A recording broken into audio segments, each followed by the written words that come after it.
پھر دنیا نے اللہ کے رسول کو کیا کہا یہ سنو. وہ پھر لوٹی اور بولی اگر آپ مجھ سے محفوظ رہے تو کیا ہوا.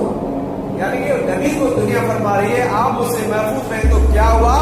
آپ کے بعد آنے والے مجھ سے نہ بچ سکیں گے. بس شہد ملا پانی دیکھ کر مجھے خوف محسوس ہوا کہ کہیں وہ مجھ پر غالب آ گئی. اب اندازہ کریں کہ اللہ کے محبوب نے تو دنیا کو ٹھوکر مار.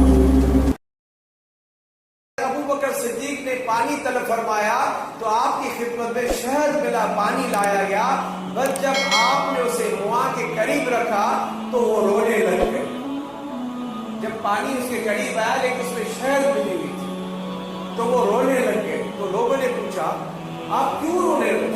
جب وہ خاموش ہوئے تو پھر آپ نے فرمایا میں نے ایک بار رسول اللہ کے ساتھ تھا تو آپ خود سے کسی شے کو دور کرتے ہوئے فرمانے لگے یعنی مجھ سے دور ہو جا لیکن میں نے کسی شے کو دیکھا نہیں. چنانچہ عرض کیا یا رسول اللہ آپ کس چیز کو خود سے دور فرما رہے تھے.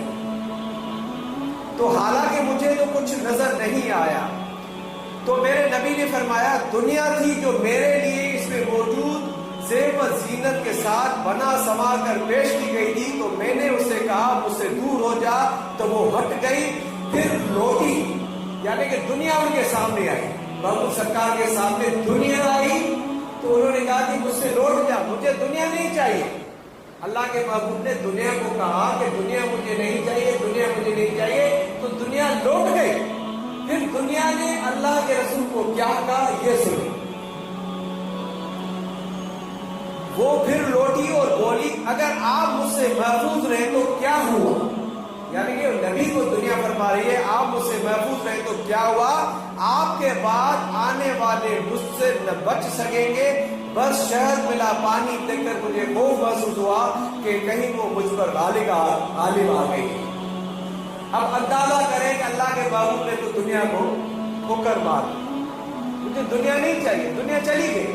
لیکن دنیا نے کہا میں آ کر رہوں گی. جو آپ کے پیچھے لوگ آئیں گے میں ان کا پیچھا نہیں چھوڑوں. آج آپ دیکھ لیں کیا ہو رہا ہے دنیا لوگوں کے پیچھے. کیونکہ دنیا شیطان ان کے ساتھ ہے. شیطان بڑھتا جا رہا. ابھی اور کما ابھی تو مرنے میں تجھے دیر ہے. ابھی اور لوٹ تو اور امانتیں کھا. جتنا تو حرام کھا سکتا ہے اور کھا یہاں تک کہ ملک الموت آئے گا اور پھر اس کو جہنم میں دھکا دیا جائے گا. تیرا وقت گزر گیا اب تیرے پاس کچھ بھی وقت نہیں.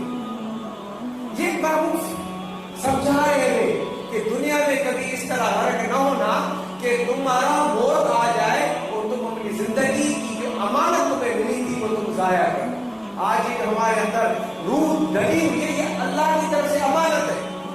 ہاں مشکلات ہیں دنیا میں مجبوریاں ہیں امیری ہے غریب ہے قرض ہے بہت ساری چیزیں ہماری زندگی میں. ان سب کے باوجود بھی ہمیں دین کو نہیں چھوڑنا چاہے جان چلی جائے میرے